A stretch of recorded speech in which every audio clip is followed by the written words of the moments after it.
माला recording studio Bihar Sharif. लाले तोरा झुलफिया के छौड़ी लाले हकौ दुपट्टावा गे मगहिया छौड़ी।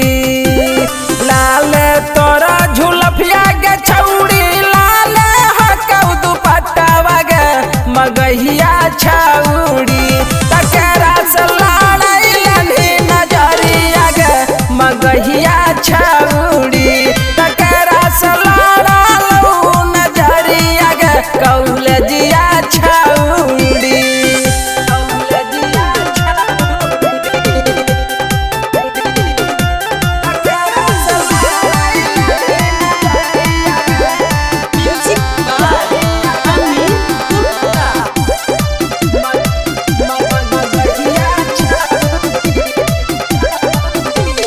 काने कौन बलिया के छौड़ी छनक पाव के पैजनिया गे मगहिया छौड़ी।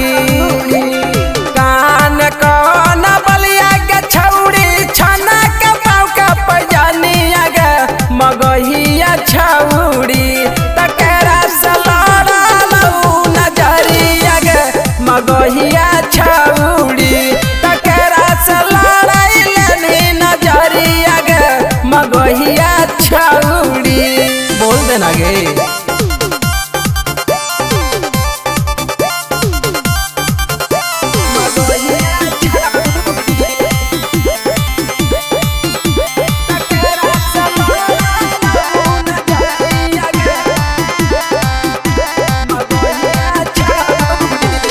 गौतम गुंजन के दिलवा धड़क देख के चलिया गे मगहिया छौड़ी। नीति से सोनू के देख के धड़क तोरा चलिया गे मगहिया छौड़ी।